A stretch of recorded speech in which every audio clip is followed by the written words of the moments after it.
नमस्कार, मी वृषाली पाटील बातमीपत्रात आपलं स्वागत करते। या बातमीपत्रात आपण आढावा घेणार आहोत प्रत्येक जिल्ह्यातल्या घडामोडीचा, अर्थात पाहणार आहोत 36 जिल्हे 72 बातम्या।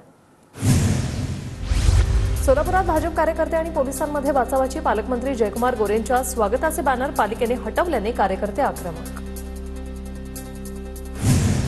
माजी आमदार विलासराव जगताप आणि तवनगौडा रवी पाटलांची भाजपातून हाकलपट्टी। गोपीचंद पडळकरांच्या सांगण्यावरून कारवाई केल्याचा रवी पाटलांचा आरोप। आमच्यावर कारवाई म्हणजे पक्ष वाढवण्याचं बक्षीसपत्र आहे का, रवी पाटलांचा सवाल। बीड हत्या प्रकरण केजमध्ये धनंजय देशमुखांनी एसआयटीचे प्रमुख बसवराज तेलींची भेट घेतली। प्रकरणाच्या तपासाची माहिती जाणून घेतली। बीडमधील अवादा कंपनी खंडणी प्रकरणी आरोपी वाल्मिक कराडच्या वकिलांनी जामीन अर्ज मागे घेतला। आज कराडच्या जामीन अर्जावर होणार होती सुनावणी। बीड हत्या प्रकरणात दोषी असणाऱ्यांवर कडक कारवाई करणार, अजित पवारांची माहिती। आरोपींना फासावरच लटकवायला हवं, अजित पवारांची प्रतिक्रिया। धनंजय मुंडेंचा आम्हाला आतापर्यंत एकही फोन नाही, धनंजय देशमुखांची प्रतिक्रिया। आमच्या दुःखात अनेक जण स्वतःहून सहभागी झाले असल्याची प्रतिक्रिया। पुण्यातील भोर, राजगड, मुळशी तालुक्यासाठी 25 नवीन बसेस मिळणार। उपमुख्यमंत्री अजित पवारांचे एसटी मुख्य सचिवांना निर्देश। मुख्य सचिव सुजाता सैनिक यांची गडचिरोलीतील प्रशासकीय अधिकाऱ्यांसोबत आढावा बैठक। 2 आठवड्यांच्या वर विकास कामं प्रलंबित ठेवू नये, मुख्यमंत्र्यांचे आदेश असल्याचे सुजाता सैनिक यांच्याकडून सूचना। कळंब तालुक्यातील खामसवाडी गावात उपसरपंच पदासाठी निवडणूक। ठाकरे गटाचे दयानंद पाटील 9 विरुद्ध 5 मतांनी विजयी। महाविकास आघाडीचे पदाधिकारी आणि कार्यकर्त्यांचा जल्लोष। नंदुरबार जिल्ह्यातील शहादा तालुक्यात एमआयडीसीची चाचपणी। अपर जिल्हाधिकारी आणि व्यापाऱ्यांमध्ये बैठक। तर येणाऱ्या काळात एमआयडीसी होण्याची शक्यता असल्यानं जिल्ह्यातील स्थलांतर थांबणार।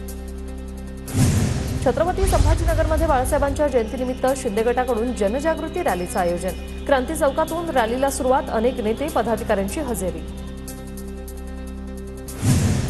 कोल्हापूरच्या इचलकरंजीतील कापड व्यापाऱ्यांची फसवणूक प्रकरण, न्यायालयाकडून दोन्ही आरोपींना सुनावली 3 दिवसांची पोलीस कोठडी। नांदेड शहरातील मुख्य बाजारपेठेत रस्त्याची दुरावस्था, धुळीने व्यापारी आणि नागरिकांना त्रास। खड्ड्यांमुळे वाहन चालकांचीही होते तारांबळ। बुलढाणा नगरपालिकेकडून अतिक्रमणावर धडक कारवाई, पालिका प्रशासन ॲक्शन मोडवर। जालन्याच्या शेवलीमधील ग्रामस्थांचं स्मशानभूमीच्या जागेसाठी आमरण उपोषण सुरू। प्रशासनाने जागा उपलब्ध करून दिली नाही तर आमरण उपोषण सुरूच राहणार, ग्रामस्थांचा इशारा। पाणीपट्टी 1500 रुपयांवरून 3000 रुपये करण्याचा अहिल्यानगर पालिकेचा निर्णय। मात्र या निर्णयाला नागरिकांचा प्रचंड विरोध। पुरेसे पाणी मिळत नसताना पाणीपट्टी वाढवणं अन्यायकारक असल्याचं नागरिकांचं म्हणणं। आमगाव आणि सालेकसा तालुक्यातील 36 गावांचा पाणीपुरवठा आठवड्याभरापासून बंद। जलवाहिनीतील गळतीमुळे पाणीपुरवठा बंद, पिण्याच्या पाण्यासाठी नागरिकांची भटकंती। गारगोटीमध्ये भर वस्तीत असलेल्या शासकीय विश्रामगृहाच्या जागेची विक्री, खरेदी विक्री व्यवहार पूर्ण करत महसूल विभागानं 7/12 नावावर करून दिल्यानंतरही सार्वजनिक बांधकाम विभागाला थांगपत्ता नाही। अकोल्यात प्रजासत्ताक दिनानिमित्त प्रशासनाची जय्यत तयारी सुरू। जिल्हा पोलीस दलातर्फे लाल बहादूर शास्त्री स्टेडियमवर पथसंचलनाचा सराव सुरू। शक्तीपीठ महामार्गाला हिंगोलीच्या कळमनुरी तालुक्यातील शेतकऱ्यांचा विरोध। उद्या जिल्हाधिकारी कार्यालयासमोर आंदोलन करणार। महामार्ग रद्द करा, शेतकऱ्यांचं जिल्हाधिकाऱ्यांना निवेदन। धुळ्यातील शालेय पोषण आहार कामगारांचं मागील 3 महिन्यांपासून मानधन रखडलं। थकीत मानधनासह विविध मागण्यांसाठी कामगारांचं आंदोलन। बुलढाण्यात स्मार्ट मीटरला नागरिकांकडून पुन्हा विरोध। कंत्राटी कर्मचाऱ्यांकडून 1 फेब्रुवारीपासून काम बंदचा इशारा। गोंदियातील 41,000 धान उत्पादकांचे 292 कोटी 64 लाखांचे चुकारे थकले। चुकारे थकल्याने शेतकऱ्यांची आर्थिक कोंडी। भंडाऱ्याच्या टाकळीत शेतकरी संघर्ष समितीचं चक्काजाम आंदोलन। शेती सर्वेक्षणात भ्रष्टाचार झाल्याचा शेतकऱ्यांचा आरोप। चंद्रपूरमधील सीडीसीसी बँक नोकर भरती परीक्षेत घोटाळा झाल्याचा विद्यार्थ्यांचा आरोप। विद्यार्थ्यांचा जिल्हाधिकारी कार्यालयावर मोर्चा। बेटी बचाओ बेटी पढाओच्या दशकपूर्तीनिमित्त अकोला शहरात बाईक रॅली। अजित कुंभारांनी बाईक रॅलीला दाखवला हिरवा झेंडा। धाराशिवमधील कृष्ण मराठवाडा सिंचन प्रकल्पाच्या 5व्या टप्प्यातील कामाच्या चाचणीचं आयोजन। तुळजापूर तालुक्यातील सिंदफळ ते रामदारा या टप्प्याची होणार चाचणी, जलसंपदा विभागाची माहिती। धुळे शहराला पाणीपुरवठा करणाऱ्या डेडरगाव जलशुद्धीकरण केंद्राच्या क्षमतेत होणार वाढ। नव्याने उभारल्या जाणाऱ्या जलशुद्धीकरण केंद्राची क्षमता 8 MLT। मोहाडी पिंपरी परिसरातील नागरिकांना मिळणार नियमित पाणी। यांत्रिक पद्धतीने बेकायदेशीर मासेमारी करणाऱ्या बोटिंगवर कारवाई करण्याचे निर्देश। मात्र यासोबतच पारंपरिक पद्धतीने मासेमारी करणाऱ्यांनाही नोटीस। त्यामुळे मच्छीमारांवर अन्याय होणार नाही यासाठी मत्स्य व्यवसाय विभागाकडे मागणी करणार। बुलढाणा जिल्ह्यातील सिंदखेडराजा तालुक्यातील इसरूळ आणि सिनगाव जहांगीर भागात अवैध रेती उपसा करणाऱ्यांवर कारवाई। उपविभागीय अधिकाऱ्यांनी 15 बोटी जिलेटिनच्या सहाय्याने केल्या उद्ध्वस्त।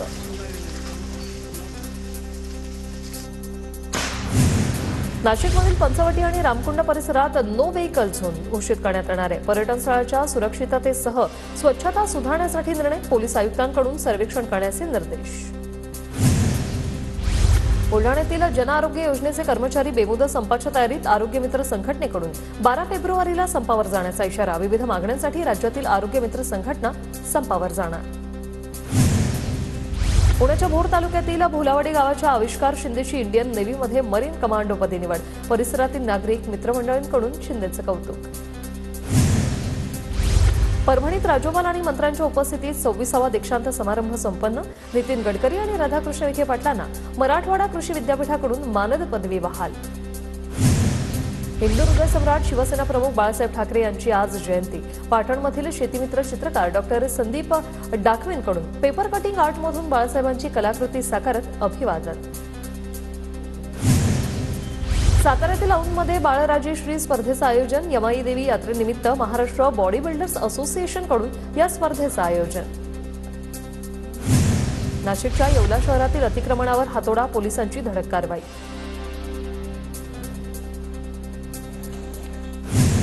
श्री क्षेत्र देवगडमध्ये 1001 किलो रांगोळीतून साकारली अयोध्येतील श्रीराम मंदिराची प्रतिकृती। कलाकार सचिन महाराज पडोळे आणि आकाश महाराज केथा यांची संकल्पना। ही सुंदर रांगोळी पाहण्यासाठी भाविकांची गर्दी। नांदेडच्या मांजरम यात्रेत रंगली कुस्त्यांची दंगल। नायगाव तालुक्यातील गेबी पीरच्या यात्रेत कुस्ती खेळण्यासाठी राज्यभरातील पैलवानांची हजेरी। कुस्ती सामने पाहण्यासाठी पंचक्रोशीतील नागरिकांची गर्दी। वर्ध्यातील जिल्हास्तरीय हॅकेथॉन स्पर्धेत विद्यार्थ्यांचा उत्स्फूर्त सहभाग। स्पर्धेला शिक्षक, परीक्षक, पालकांची उपस्थिती। जुन्नरच्या नारायणगाव बाजार समितीत टोमॅटोला कवडी मोलभाव। टोमॅटोला 5 ते 10 रुपये प्रति किलो दर। शेतकऱ्यांच्या डोळ्यात पाणी। जालन्यात दरात घसरण झाल्यानं शेतकऱ्यांना टोमॅटो आणि वांगी रस्त्यावर फेकली। उत्पादन खर्चही निघत नसल्यामुळे शेतकरी चिंतेत। जालन्यात भाववाढीच्या प्रतीक्षेत शेतकऱ्यांच्या कापूस घरातच पडू नये। हमी भावापेक्षा 400 ते 500 रुपयांच्या कमी दरानं कापसाची विक्री। शेतकरी चिंतेत। येवला तालुक्यातील एरंडगाव येथे मोसंबी लागवडीचा यशस्वी प्रयोग। 2 एकरातून मिळणार 30 टन मोसंबीचं उत्पादन। एकूण 5 ते 7 लाखांचा नफा शेतकऱ्यांना अपेक्षित। संत्रा गळतीच्या नुकसानीची 165 कोटींची मदत अखेर जाहीर झाली। अमरावतीमधील 41,000 संत्रा उत्पादक शेतकऱ्यांना हा दिलासा। स्ट्रॉबेरीला धुळ्याच्या बाजारपेठेत मोठी मागणी वाढली। स्ट्रॉबेरीची 160 रुपये प्रति किलो दराने विक्री सुरू। तर बाजारपेठेत पंजाबमधील संत्रीही दाखल। नांदेडच्या अर्धापूर तालुक्यात मिरची पिकावर कोकडा रोगाचा प्रादुर्भाव। महागड्या औषधांची फवारणी करून देखील रोग आटोक्यात येत नसल्याने शेतकरी हैराण। चंद्रपूरच्या विसापूर गावात 6 शेतकऱ्यांकडून केळी लागवडीचा प्रयोग। पहिल्याच प्रयत्नात उत्तम उत्पादन। सातत्याने बदलत्या वातावरणामुळे भाजीपाला पिकावर परिणाम। धुळे जिल्ह्यातील शेतकऱ्यांमध्ये यामुळे चिंतेचं वातावरण।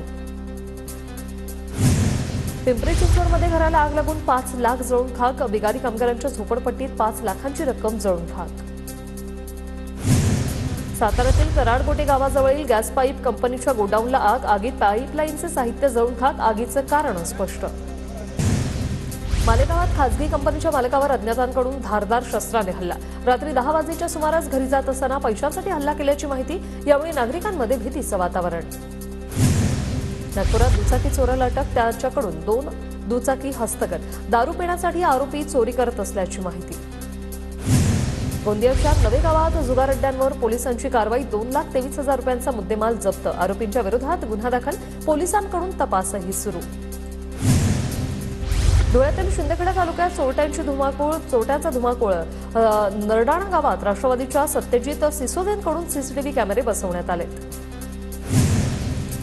तर वर्धा शहरात चोरीचे 2 गुन्हे उघडकीस आले। दुचाकीसह 30,000चा मुद्देमाल जप्त। शहर पोलीस ठाण्याच्या गुन्हे प्रगटीकरण पथकाची कारवाई। जमिनीचे खरेदी न करता 22,72,000ची फसवणूक करण्यात आलेली आहे। रत्नागिरीतील सावकारासह एका वकिलाविरोधात शहर पोलीस स्थानकात गुन्हा दाखल झालाय। एमबीबीएसला प्रवेशाचे आमिष दाखवून 2 विद्यार्थिनींना 75 लाखांना लुबाडलं। 5 आरोपींविरोधात लकडगंज पोलीस ठाण्यात गुन्हा दाखल। अहिल्यानगरच्या कोपरगाव तालुक्यातील पोहेगावच्या सराफ दुकानात चोरीचा प्रयत्न। बंदुकीचा आणि तलवारीचा धाक दाखवून चोरीचा प्रयत्न। सीसीटीव्ही कॅमेऱ्यात कैद। 4 आरोपींना अटक। नाशिकच्या मालेगाव शहरातील सटाणा नाका परिसरातील जैन मंदिरात चोरी। सोन्याचे दागिने आणि मूर्ती घेऊन चोर फरार। सीसीटीव्ही चोरीची सर्व घटना सीसीटीव्हीत कैद झालेली आहे। अहिल्यानगरच्या पाथर्डी तालुक्यात मावा सेंटरवर स्थानिक गुन्हे शाखेचा छापा। 3,82,000चा मुद्देमाल जप्त। 4 जणांविरोधात गुन्हा दाखल।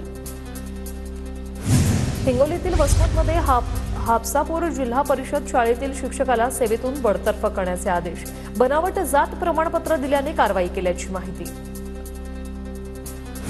नागपुरात मॅनेजमेंट कोट्यातून एमबीबीएसला प्रवेश देण्याचा आमिष दाखवून 2 विद्यार्थिनींना 75 लाखांचा गंडा। कोपरगावात बंदुकीचा आणि तलवारीचा धाक दाखवून दरोड्याचा प्रयत्न।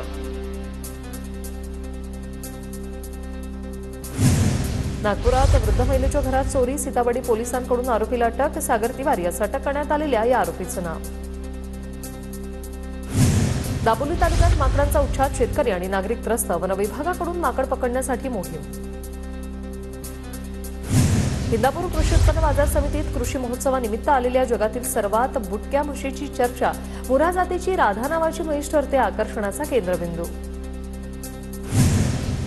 यवतमाळच्या कोसदनीजवळ अज्ञात वाहनाच्या धडकेत बिबट्याचा जागीच मृत्यू झालेला आहे। नागपूर तुळजापूर राष्ट्रीय महामार्गावरची ही घटना। वनविभागाच्या अधिकाऱ्यांकडून घटनास्थळाचा पंचनामा। नाशिकच्या इगतपुरी रेल्वे स्थानकात प्रजासत्ताक दिनानिमित्त मॉक ड्रिलमध्ये लोहमार्ग पोलीस, अग्निशमन दल आणि क्यूआरटी पथकाचा समावेश।